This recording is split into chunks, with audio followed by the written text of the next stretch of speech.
Episode 37। Beast race golden sky world की सबसे प्राचीन जाति थी। ये तो डेविल रेस से भी पुरानी थी।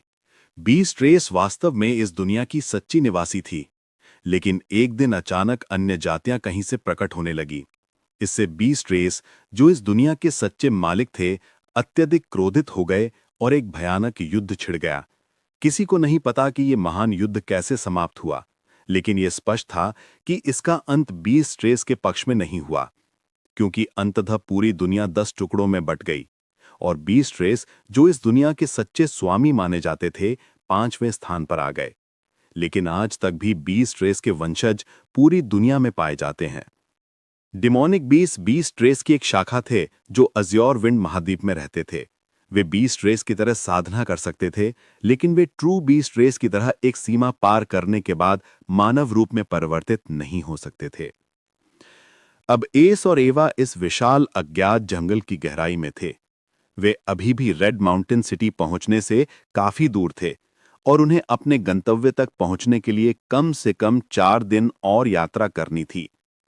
जंगल के इस क्षेत्र में डिमोनिक बीस्ट अक्सर घूमते रहते थे। यह पहली बार था जब एस रिवर फ्लावर सिटी से इतनी दूर आया था। उसका दिल कुछ उत्साहित था, लेकिन साथ ही सतर्क भी। एवा भी बहुत उत्साहित थी।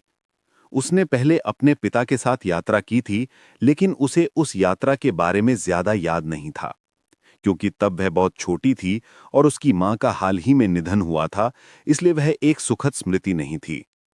जब वे मिट्टी के रास्ते पर चल रहे थे, तो एस ने अचानक अपने पीछे कुछ हलचल महसूस की। उसने अपनी हेवनली ची को सक्रिय किया और उसे अपने पैरों में इकट्ठा किया। वह किसी भी समय साइलेंट स्टेप्स सक्रिय करने और तुरंत बचने या आक्रमण करने के लिए तैयार था। एवा, कुछ हमारी ओर आ रहा है। युद्ध के लिए तैयार हो जाओ। अगर हम इसे हरा नहीं सके तो मैं तुम्हें भागने का समय दूंगा। उसने एवा को खतरे के बारे में चेतावनी दी। शूशु शुशवा। तभी उसने देखा कि एक बड़ा सींग वाला बाघ तेजी से उनकी ओर दौड़ता आ रहा था। उसने उम्मीद नहीं की थी कि जैसे ही वे इस जंगल के इस हिस्से में दाखिल हुए, उन्हें इतनी जल्दी एक डिमोनिक बीस्ट मिल जाएगा। सींग वाले बाघ की आंखों में सुस्त लेकिन कातिल चमक थी। कोई भी देख सकता था कि वह अपना शिकार ढूंढने आया था। जैसे ही बाघ प्रकट हुआ, ईस ने अपने थीफ स्पेस से काले रंग की 2 तलवारें निकाली। जैसे ही उसने उन तलवारों को अपने हाथों में पकड़ा, उसे ऐसा महसूस हुआ जैसे वे उसकी बाहों का हिस्सा हों। उसे इस भावना को समझने का समय नहीं मिला, क्योंकि सींग वाला बाघ पहले ही पूरी गति से उसकी ओर छलांग लगा चुका था। बाघ का हमला भले ही सरल था, लेकिन तेज और निर्दयी भी था। जैसे ही उसने छलांग लगाई, एस की आंखों में 2 काली रोशनी चमकी। हेवनली ची उसके पूरे शरीर से निकलकर तलवारों में प्रवाहित हो गई। लंबी तलवार से रहस्यमयी आभा फूट पड़ी और एस ने अपनी तलवार को गोलाकार घुमाते हुए वार किया। हेवनली चीज से बनी एक लंबी आर्क हवा में प्रकट हुई और बिजली की तरह सींग वाले बाघ की ओर झपटी। जैसे ही वह किरण बाघ से टकराई, छे छे, सींग वाले बाघ को समझने का मौका तक नहीं मिला। उसने बस देखा कि उसकी बाईं और दाईं तरफ की दृष्टि दूर जाती जा रही है। वह आखिरी चीज थी जो उसने देखी। उसकी आंखें धुंधली हो गईं और उसकी सोल बुझ गई। वह 2 हिस्सों में बट गया, मृत। हेवनली चीज से बने उस तलवार की किरण के सामने सींग वाला बाघ ऐसे था जैसे गरम चाकू के सामने मक्खन। उसका शरीर सिर्फ एक वार में 2 भागों में बट गया। केवल ड्यूअल शैडो सॉर्ड्स जैसी शक्तिशाली और गूढ़ तकनीक की मदद से ही ची को ठोस रूप में ढाला जा सकता है। इस जीवन मृत्यु की स्थिति में एस ने ड्यूअल शैडो सॉर्ड्स तकनीक के पहले स्तर सॉर्ड एज आर्म को समझ लिया था। यह सब कुछ ही सेकंडों में हो गया। एवा को प्रतिक्रिया करने या मदद करने का समय नहीं मिला। जब सब कुछ समाप्त हो गया, उसने देखा कि एक विशाल बाघ जमीन पर 2 हिस्सों में पड़ा था। वह जल्दी से एस के पास पहुंची, जो 2 तलवारें पकड़े एक सम्मोहन सी स्थिति में खड़ा था। क्या तुम ठीक हो? उसने चिंता से पूछा। यीस ने एवा के आने पर ध्यान नहीं दिया, क्योंकि वो अभी भी एक ज्ञानावस्था में था। तो यही है स्वॉर्ड एज आर्म का अर्थ। उसने जीवन और मृत्यु के इस क्षण में पहला स्तर समझ लिया था, और वो भी इन 2 तलवारों की मदद से। इन तलवारों के बिना शायद मुझे इस टेक्निक का सच्चा अर्थ समझने में बहुत समय लगता। अब समझ आया कि जब मैंने इन्हें पहली बार छुआ, तब वो अजीब सी भावना क्यों हुई। ये तलवारें ड्यूअल शैडो स्वॉर्ड्स टेक्निक के लिए ही बनी हैं। एस अभी भी विचारों में डूबा था जब उसने महसूस किया कि कुछ नरम उसके चेहरे को छू रहा है और एवा की चिंतित आवाज सुनी। अरे, तुम ठीक हो या नहीं? क्या तुम्हें कोई दवा चाहिए? मेरे पास कुछ है। वो घबराई हुई थी क्योंकि एस ने जवाब नहीं दिया और उसने उसका चेहरा छू कर देखा कि वो ठीक है या नहीं। मैं ठीक हूं, चिंता मत करो। मुझे बस अपनी टेक्निक पर एक अंतर्दृष्टि मिली है। तुम्हें व्यर्थ में परेशान करने के लिए माफी चाहता हूं, उसने शर्मिंदगी में कहा, लेकिन उसके दिल में एक हल्की गर्माहट थी क्योंकि बहुत समय बाद किसी ने उसकी सच्ची चिंता की थी। वो सचमुच बहुत अच्छी है। तुमने मुझे बेवजह डरा दिया। अब बताओ, वो कौन सी टेक्निक थी और ये अद्भुत तलवारें कहां से मिली? क्या वे रायलन की स्टोरेज रिंग से ली थी? एवा ने राहत की सांस लेते हुए उत्सुकता से पूछा। एस मुस्कुराया और एवा की ओर देखकर शांत भाव से कहा।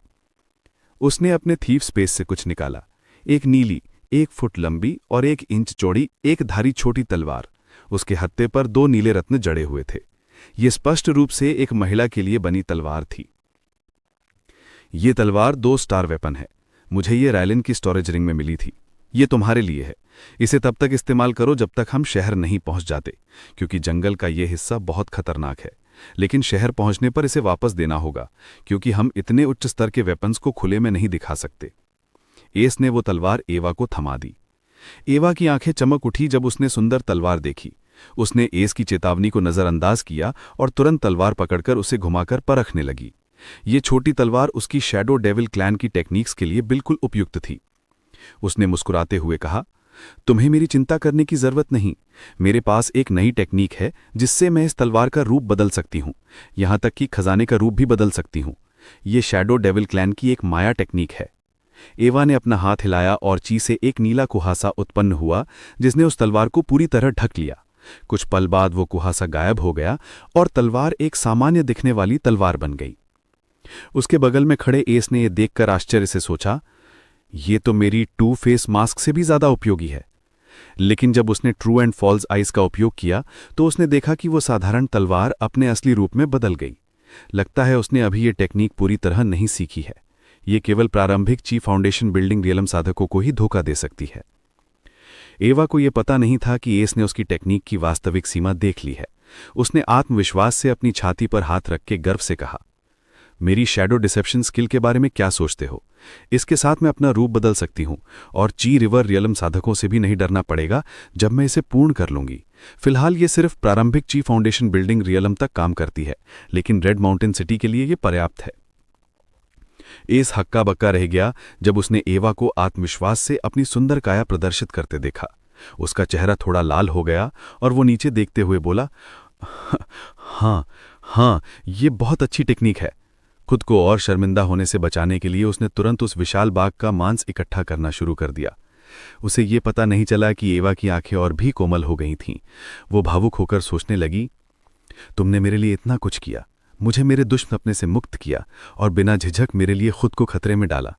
तुम सचमुच ईमानदार और दयालु व्यक्ति हो। अब केवल तुम ही हो जो मेरे सच्चे रूप को देखने के योग्य हो। बाकी सबके लिए मैं एक सच्ची शैडो डेविल बनूंगी। एवा ने मन ही मन अपना संकल्प ले लिया।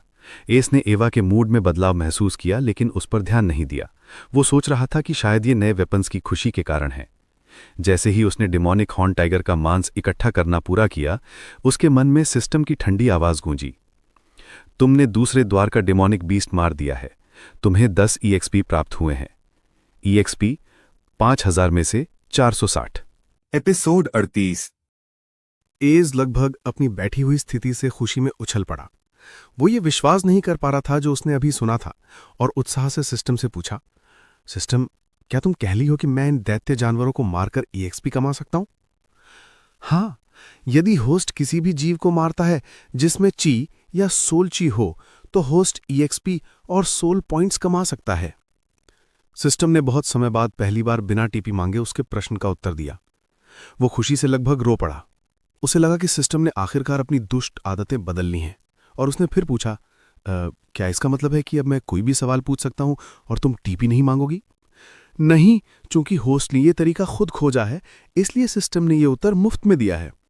उसने उसकी खुशी एक पल में तोड़ दी। एस ने अजीब तरह से सोचा, मुझे अब इस बात का झटका क्यों नहीं लगता? कुल मिलाकर वो इस ईएक्सपी और एसपी के बारे में खोज करके बहुत खुश था। उसने घने जंगल की ओर देखा और उसकी आंखों में चमक आई। अब तुम सब मेरे ईएक्सपी हो।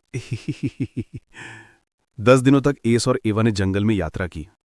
उनकी यात्रा में देरी का कारण था एस का दैत्य जानवरों के प्रति जुनून। हर बार जब वो किसी दैत्य जानवर को देखता या उसकी उपस्थिति महसूस करता, यदि वो जानवर ची फाउंडेशन बिल्डिंग रेल्म का होता तो एवा के साथ भाग जाता, लेकिन अगर वो केवल ची गेट्स फिल्म का होता तो वो हमेशा उसका शिकार करता। उसने एवा की मदद से एक शिखर स्तरीय ची गेट दैत्य जानवर को भी मार दिया था। इन लगातार युद्धों के कारण उसकी तकनीक और कौशल में अत्यधिक सुधार हुआ। उसने आखिरकार ये समझ लिया कि एक हथियार साधक होने का अर्थ क्या होता है।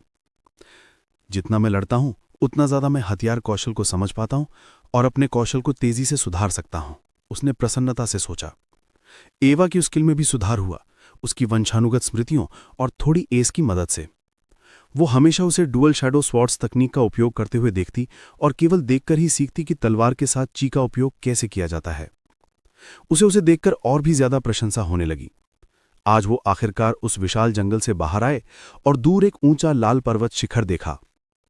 वो शिखर ही रेड माउंटेन पीक था और उसी पर 1 स्टार रेड माउंटेन सिटी स्थित थी। उस लाल पर्वत को देखकर एस मुस्कुराए बिना न रह सका, लेकिन उससे भी ज्यादा वो अपने ईएक्सपी को देखकर प्रसन्न था। ईएक्सपी 5000 में से 2010। चूंकि उसने कई उच्चस्तरीय दैत्य जानवरों को मारा था, इसलिए उसने काफी ईएक्सपी अर्जित की थी। एस ने यह भी पता लगाया कि यदि वो किसी दैत्य जानवर को मारता जो उससे एक छोटा क्षेत्र ऊंचा होता तो उसे अधिक ईएक्सपी मिलती। जब उसने उस शिखर स्तरीय दैत्य जानवर को मारा तो उसे एक ही बार में 100 ईएक्सपी मिली। इसके अलावा हर बार जब उसे ईएक्सपी मिलती तो उसकी हेवनली ची और सघन हो जाती। लेकिन फिर भी उसे यह अफसोस था कि पूरी यात्रा में उसे कोई भी एसपी नहीं मिला। वो पहले से ही येलो विंड कोर के शिखर पर पहुंच गया था और उसके पास अगले स्तर पर जाने के लिए पर्याप्त एसपी था। लेकिन समस्या ये थी कि उसे पहले इस पर अंतर्दृष्टि प्राप्त करनी होगी, तभी वो अगले सोल साधना रेल में प्रवेश कर सकता था। एस, वहां देखो, एक गाड़ी है। एस अभी विचारों में ही था जब उसने एवा की मधुर और उत्साहित आवाज सुनी। उसने भी दूर एक गाड़ी देखी जो धीरे धीरे एक रास्ते पर आगे बढ़ रही थी। यह निश्चित रूप से रेड माउंटेन सिटी की ओर जाने वाला मार्ग होगा, क्योंकि इस प्रकार के रास्ते केवल बड़े शहरों के पास बनाए जाते हैं। एस उस गाड़ी को देखकर उत्साहित हो गया, क्योंकि वो जानता था कि अब वो शहर से बहुत दूर नहीं है। लगता है हम पहले ही रेड माउंटेन सिटी के क्षेत्र में प्रवेश कर चुके हैं, तैयार हो जाओ, उसने एक जानकार लहजे में एवा से कहा। एवा ने उसकी बात सुनकर एक मधुर मुस्कान दी और उसकी देवी जैसी सुंदर चेहरे के तारों ओर नीली धुंध बनने लगी। कुछ ही क्षणों में उसका चेहरा पूरी तरह से बदल गया और एक साधारण चेहरा बन गया। अब वो पहले जैसी नहीं दिखती थी। ये एस की योजना थी कि वो शहर में प्रवेश करने से पहले अपना रूप बदल ले। अपने गृहनगर के अनुभव के बाद वो डरता था कि एवा जैसी सुंदरता अवश्य ही अनचाही निगाहें आकर्षित करेगी, और वो भी अच्छे उद्देश्य से नहीं। अब भी वो सुंदर थी, लेकिन पहले जितनी नहीं। एस ने उसकी बदली हुई शक्ल देखकर मुस्कुराते हुए कहा, हमारे पास कोई पहचान क्रिस्टल नहीं है, इसलिए हमें चुपके से अंदर जाना होगा। मुझे पूरा विश्वास है कि मैं बिना किसी परेशानी के अंदर घुस सकता हूं, लेकिन मुझे तुम्हारी चिंता है। चिंता मत करो, मेरी शैडो डेविल क्लैन की टेक्निक तुम्हारी से कम नहीं है, उसने घमंड से कहा, लेकिन अंदर ही अंदर वह ये देखकर खुश हुई कि वह उसकी चिंता करता है। एस ने कुछ नहीं कहा, बस हंस पड़ा। 10 दिनों की यात्रा के बाद वह उसे किसी और से बेहतर जानता था। जो कोई भी उसे केवल 17 साल की लड़की समझकर कम आंकता, उसे बहुत दर्द झेलना पड़ता। 30 मिनट चलने के बाद एस ने दूर उस रास्ते की ओर देखा। उसे पर्वत की चोटी पर विशाल दीवार और रेड माउंटेन सिटी का विशाल द्वार अस्पष्ट रूप से दिखाई देने लगा। लाल पर्वत अपने नाम की तरह ही पूर्णतः लाल था। इसके लाल रंग के बारे में एक किंवदंती थी। शहर के लोग बताते थे कि बहुत पहले एक दुष्ट साधक इस पर्वत पर रहता था और अपनी साधना टेक्निक के लिए उसने हजारों लोगों की हत्या की थी। उसका रक्त इस पर्वत में नदी की तरह बहता था और निर्देशों के श्राप से ये पर्वत लाल हो गया। लेकिन बहुत से लोग इस कहानी पर विश्वास नहीं करते थे, क्योंकि अगर ये पर्वत शापित था तो ये शहर 1 स्टार सिटी कैसे हो सकता था। कई लोगों का मानना था कि इस पर्वत में कोई रहस्यमयी प्राकृतिक खजाना है, इसी कारण ये लाल रंग का है। कई लोगों ने, जिनमें साधक भी शामिल थे, इस रहस्य को सुलझाने की कोशिश की, लेकिन वे नहीं कर सके, क्योंकि खजाने की खोज करने के लिए उन्हें सिटी लॉर्ड मेंशन के क्षेत्र में प्रवेश करना पड़ता। सिटी लॉर्ड का परिवार पूरे पर्वत के आधे हिस्से पर कब्जा किए हुए था और कोई भी उनकी अनुमति के बिना वहां कदम नहीं रख सकता था, क्योंकि अब तक जिसने भी वहां कदम रखा वह कभी लौटकर नहीं आया, मानो हवा में विलीन हो गया हो।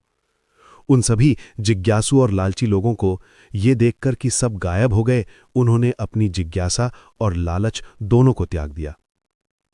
कुछ जिद्दी और क्रोधित लोगों ने सोचा कि सिटी लॉर्ड अपने पास कोई महान खजाना छिपा रहा है, और उन्होंने इस बात की शिकायत अपने राज्य या किसी और शक्तिशाली 1 स्टार सिटी में करने की कोशिश की। लेकिन राज्य ने कभी कोई कदम नहीं उठाया, बल्कि ऐसा प्रतीत हुआ कि वह स्वयं इस सिटी की रक्षा कर रहा है।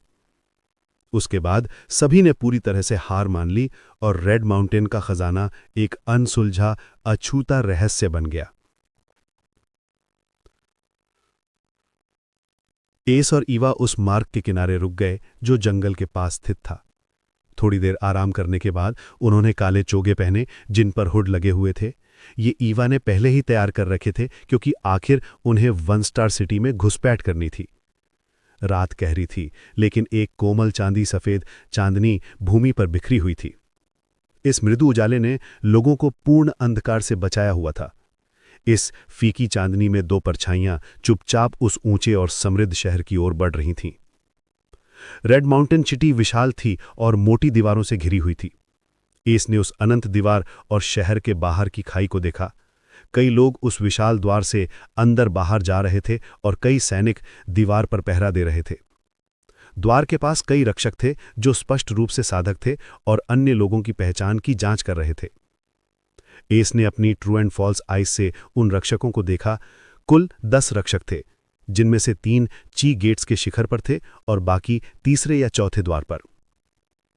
मौका मिलते ही मेरे पीछे पीछे चलना, पीछे मत रहना, वरना हमें फिर से जंगल में लौटना होगा।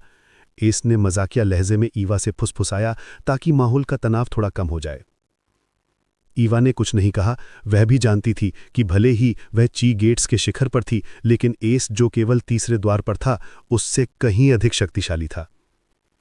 एस की नजरें उन लोगों पर टिकी थीं जो द्वार के भीतर जा रहे थे और बाहर आ रहे थे। एस ने अपनी सोल सेंस से भी महसूस किया कि वे रक्षक बहुत ढीले थे और अपना काम गंभीरता से नहीं कर रहे थे। वे केवल पहचान क्रिस्टल को बड़े पत्थर से जांचते, प्रवेश शुल्क लेते और फिर ध्यान नहीं देते। अचानक उसने देखा कि एक बड़ा शानदार रथ 2 छोटे रथों के साथ द्वार की ओर बढ़ रहा था। एस ने देखा कि सभी रक्षक अपनी जगह छोड़कर उस शानदार रथ की ओर जल्दी जल्दी बढ़ गए। अब एस ने अपने हाथ के इशारे से ईवा को संकेत दिया और स्टेल्थ और साइलेंट स्टेप्स का उपयोग करते हुए ढीले छोड़े गए तीर की तरह उन निर्जन शहर द्वारों की ओर से फिसल गया। एपिसोड 39। एस के चलते ही ईवा ने भी अपनी विशेष स्किल का उपयोग किया और उसके पीछे पीछे चल पड़ी। उसे ये देखकर आश्चर्य हुआ कि उसे उसके साथ तालमेल बनाए रखने के लिए अपनी पूरी शक्ति का उपयोग करना पड़ा। सभी ने देखा कि वे गार्ड्स रथ की ओर जा रहे हैं और कोई भी आगे बढ़ने की हिम्मत नहीं कर रहा था। वे गार्ड्स की अनुमति के बिना शहर में प्रवेश करने की हिम्मत नहीं करते थे, क्योंकि यह एक अपराध था और अगर पकड़े गए तो सजा बहुत भयानक होती। इसलिए वे गार्ड्स अपने पद छोड़कर चले गए, क्योंकि वे जानते थे कि कोई भी नियम तोड़ने की जरूरत नहीं करेगा। लेकिन जब सबका ध्यान उस भव्य रथ पर था, तब किसी ने भी ये नहीं देखा कि 2 परछाइयां चुपचाप शहर में घुस गईं। सफलता, एस ने खुशी से सोचा। उसने पीछे देखा और पाया कि ईवा ने भी उसके साथ द्वार पार कर लिया है और मुस्कुराया। उसने यादृच्छिक दिशा में चलना शुरू किया। वह द्वार से दूर जाना चाहता था, इससे पहले कि रुके। जब वे रुके तो उन्होंने देखा कि जीवंत सड़कें चिकनी ईंटों से ढकी हुई थीं और लोगों से भरी हुई थीं। ऐसा दृश्य 2 स्टार शहर जैसे रिवर फ्लावर शहर में बहुत दुर्लभ था। उन्होंने जल्दी से अपने काले चौगे उतारे और शहर में घूमना शुरू कर दिया। एस आखिरकार रेड माउंटेन सिटी के अंदर पहुंच गया था। वह उत्सुकता से चारों ओर देखने लगा।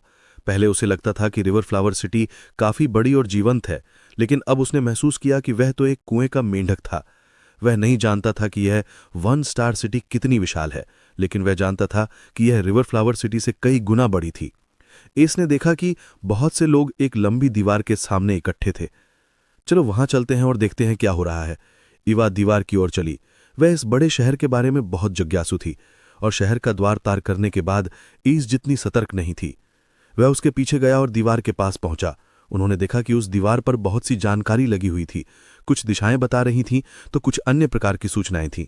सबसे ऊपर पूरे शहर का एक नक्शा भी था, जिसमें कुछ सराएं, प्रसिद्ध दुकानें, सिटी लॉर्ड का महल और साधना परिवारों की दिशाएं दर्शाई गई थीं। नक्शा बहुत ही विस्तृत था। ईस ने जल्दी ही नक्शे पर महत्वपूर्ण स्थान खोज लिए। एक और बात जिसने उसका ध्यान खींचा वह यह थी कि वहां वस्तुओं की खरीद बिक्री, गुमशुदा लोगों या चीज़ों की जानकारी और विभिन्न नौकरियों के लिए भर्ती की सूचनाएं भी थीं।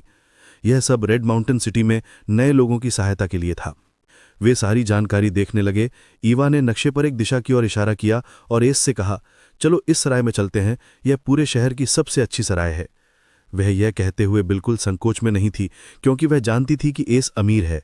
उसने 2 स्टार शहर के 2 सबसे शक्तिशाली परिवारों को लूटा था और उसके पास एक स्टोरेज रिंग भी थी, इसलिए वह इस शहर में कुछ भी खरीद सकता था। चलो, मैं भी देखना चाहता हूं कि 1 स्टार शहर कितना भव्य है। एस मुस्कुराया। वह कंजूस नहीं था और चूंकि उसके पास लाखों रूबी कॉइन थे, उसे थोड़ा खर्च करने में कोई दिक्कत नहीं थी। वे नक्शे की दिशा में चलते हुए जल्दी ही शहर के भव्य होटल तक पहुंच गए। यह 10 मंजिल ऊंची एक शानदार इमारत थी। एस थोड़ा हैरान था। यह सचमुच पूरे शहर की सबसे अच्छी सराय कहलाने के योग्य थी। दोनों अंदर गए और होटल के 2 सबसे शानदार कमरे पूरे 1 महीने के लिए ले लिए। इसने 20,000 रूबी कॉइन चुकाए। उसके पास पर्याप्त धन था, इसलिए उसे इस रकम से कोई फर्क नहीं पड़ा। लेकिन उसके आसपास के लोग उसकी संपत्ति देखकर हैरान थे, क्योंकि उसके कपड़ों से तो वह किसी अमीर व्यक्ति जैसा नहीं लग रहा था। यहां तक कि रिसेप्शन पर बैठी महिला भी स्तब्ध रह गई। एस ने इस पर ध्यान नहीं दिया। अब जब वह शहर के अंदर था तो कोई यह नहीं सोच सकता था कि वह चोरी छुपे घुसा है। और ये होटल अपने ग्राहकों की जानकारी नहीं पूछते थे, क्योंकि अधिकांश ग्राहक साधक होते थे जिन्हें वे नाराज करने की हिम्मत नहीं कर सकते थे। एस ईवा के साथ अपने कमरे की ओर बढ़ा। दोनों एक ही मंजिल पर ठहरे थे और उनके कमरे पास पास ही थे। अगर कुछ होता तो वे आसानी से एक दूसरे तक पहुंच सकते थे। कमरे में प्रवेश करते ही एस ने चारों ओर देखा। आलीशान सामान, बड़ा और आरामदेह बिस्तर। उसे अपनी सभी यात्राओं और मिशनों की थकान महसूस हुई। वह 1.5 महीने से जमीन पर सो रहा था, क्योंकि ग्रांट के परिवार में उसे कभी आराम से सोने का मौका नहीं मिला था। लेकिन जैसे ही उसने कुछ सोचा, सारी थकान धुएं की तरह उड़ गई, क्योंकि अब वो आखिरकार अकेला था और अपने थीफ्स प्रेस में रखी सभी पिल्स को EXP में बदल सकता था। उसने ऐसा इसीलिए नहीं किया था क्योंकि वो ईवा के साथ जंगल में था और वो उसे अपने और रहस्य नहीं दिखाना चाहता था। हालांकि उसने कभी ये नहीं पूछा कि एस के पास इतनी रहस्यमयी शक्तियां कैसे हैं। फिर भी उसे उसके अतीत की सच्चाई पता थी, इसलिए एस अब भी थोड़ा सतर्क था। लेकिन वो दिल से चाहता था कि ईवा वैसी ना निकले जैसी वो नहीं चाहता था। शायद ये सब बस उसके मन का वहम हो। एस शांत बैठा और उत्साह से बोला, सिस्टम, सभी सबसे लोएस्ट ग्रेड की पिल्स वाइट ग्रेड पिल्स को EXP में बदल दो। वाइट ग्रेड की गोलियों के अलावा वो हरी और ब्लू ग्रेड की पिल्स आपातकाल के लिए रखना चाहता था। सिस्टम ने होस्ट के थीफ स्पेस में 756 सबसे लोएस्ट ग्रेड की पिल्स खोजी हैं। क्या आप वाकई सभी को EXP में बदलना चाहते हैं? एस इन संख्याओं से चकित रह गया। उसे उम्मीद नहीं थी कि कैल्बी परिवार के खजाने में रायलिन की स्टोरेज रिंग से ज्यादा वाइट ग्रेड पिल्स होंगी। उसने कैल्बी परिवार के खजाने की पूरी जांच भी नहीं की थी, क्योंकि वो सोचता था कि वे रायलिन के खजाने जितने मूल्यवान नहीं होंगी। लेकिन अब उसने तय किया कि इस कार्य के बाद वो सब व्यवस्थित करेगा। हां, उसने बिना हिचकिचाहट उत्तर दिया। सिस्टम ने 756 लोएस्ट ग्रेड की पिल्स 7560 EXP में बदल दी हैं। होस्ट को हेवनली गेट का चौथा गेट खुलने पर बधाई। होस्ट की स्थिति अपडेट कर दी गई है। एस ये देखकर बहुत खुश हुआ, लेकिन जब उसने चौथे गेट के खुलने के बारे में सुना तो वो भ्रमित हो गया, क्योंकि वो स्पष्ट रूप से तीसरे गेट में था। इससे पहले कि वो कुछ पूछ पाता, उसने महसूस किया कि उसका हेवनली ची तेजी से उमड़ने लगा है। उसके अंग हेवनली ची को तेजी से अवशोषित करने लगे। उसने तुरंत अपनी आंखें बंद कीं और heaven stealers crystal body technique का अभ्यास करने लगा। 3 घंटे बाद एस ने आंखें खोली। उसने साधना को स्थिर कर लिया था। अब वो ची गेट्स के चौथे चरण में था। सचमुच खुल गया। ये एक सुखद आश्चर्य था। सिस्टम, मैं डायरेक्ट 4th गेट तक बिना किसी बाधा के कैसे पहुंच गया? उसने आश्चर्य से पूछा, क्योंकि उसने अभी 10 दिन पहले ही उन्नति की थी। इस गति की साधना सुनी नहीं गई थी। होस्ट ने पहले ही येलो विंड सोल कोर बना लिया है, जो सोल साधना में हेवनली फाउंडेशन बिल्डिंग रेल्म के बराबर है। इसलिए होस्ट को कोई बाधा नहीं आई। सिस्टम ने भावहीन स्वर में उत्तर दिया, क्या तुम कह रही हो कि अगर मेरे पास पर्याप्त EXP हो तो मैं सीधे हेवनली फाउंडेशन बिल्डिंग रेल्म्स में पहुंच सकता हूं? और अगर मेरी सोल साधना हेवनली रिवर रेल्म के बराबर हो? उसने घबरा कर पूछा। हाँ, होस्ट का अनुमान सही है। जब तक आपकी सोल या शरीर की साधना दूसरों से ऊंची है, आप सीधे उसी रेल्म में पहुंच सकते हैं, क्योंकि हेवन स्टीलर टेक्निक मूल रूप से एक ही टेक्निक है, और यही शरीर और सोल दोनों की साथ साधना का लाभ है। सिस्टम ने इसकी पुष्टि कर दी। एस ने ठंडी हवा में गहरी सांस ली। आखिरकार उसने समझ लिया कि यह तकनीक निषिद्ध क्यों थी। इसमें बहुत से फायदे थे और केवल एक नुकसान। जब वो फाउंडेशन रेल्म तक पहुंचेगा तो उसे स्वर्गीय दंड का सामना करना पड़ेगा। उसे शरीर और सोल दोनों की सजा एक साथ सहनी पड़ेगी। उसने सोचा, ये कीमत इस टेक्निक के लिए बहुत छोटी है। हालांकि वो तब तक इसकी सच्चाई नहीं समझेगा जब तक इसका सामना नहीं करेगा। अब मुझे केवल EXP चाहिए अपनी हेवनली फाउंडेशन बनाने के लिए। लगता है मुझे जितनी जल्दी हो सके 4th लेवल भूमि के सबसे शक्तिशाली शहर की यात्रा शुरू करनी होगी। मुझे कल जानकारी जुटानी होगी। पहले यह पता करना होगा कि वो शहर कहाँ है और वहां पहुंचने में कितना समय लगेगा। मेरे पास अपना मिशन पूरा करने के लिए केवल 5 साल हैं। एस ने धीरे से बुदबुदाया, अपने अगले कदम की योजना बनाते हुए। उसने अपनी EXP की स्थिति देखी। EXP 10,000 में से 4,470। सिस्टम, अगर मैं अपनी स्टोरेज स्पेस में रखी सभी पिल्स बदल दूं तो मुझे कितना EXP मिलेगा? अब जबकि मैं अगले रेल्म तक बिना बाधा के जा सकता हूं, मैं जितनी जल्दी हो सके सीधे हेवनली फाउंडेशन बिल्डिंग रेल्म में प्रवेश करना चाहता हूं। होस्ट उन्हें 4080 EXP में बदल सकता है। मैं अपनी सभी पिल्स बदलने के बाद भी हेवनली गेट्स का 5th गेट नहीं खोल सकता। उसने आह भरते हुए सोचा, लेकिन एक पल बाद उसके चेहरे पर एक शरारती मुस्कान फैल गई। TL नोट, एस के पास मौजूद दोनों स्वॉर्ड्स वेपन सिस्टम के हिसाब से 1st ग्रेड की है, जो कि असल दुनिया में 9 स्टार से कहीं ऊपर होता है और फिलहाल ज्ञात नहीं है। एस की ताकत 3rd गेट पर होने के बावजूद भी वह अपने से ऊंचे गेट के साधकों का सामना इसलिए कर पाता है क्योंकि वो हेवन स्टीलर टेक्निक के जरिए सोल साधना और मार्शल साधना दोनों का अभ्यास करता है, जहां बाकी साधक सिर्फ किसी एक की ही साधना कर सकते हैं।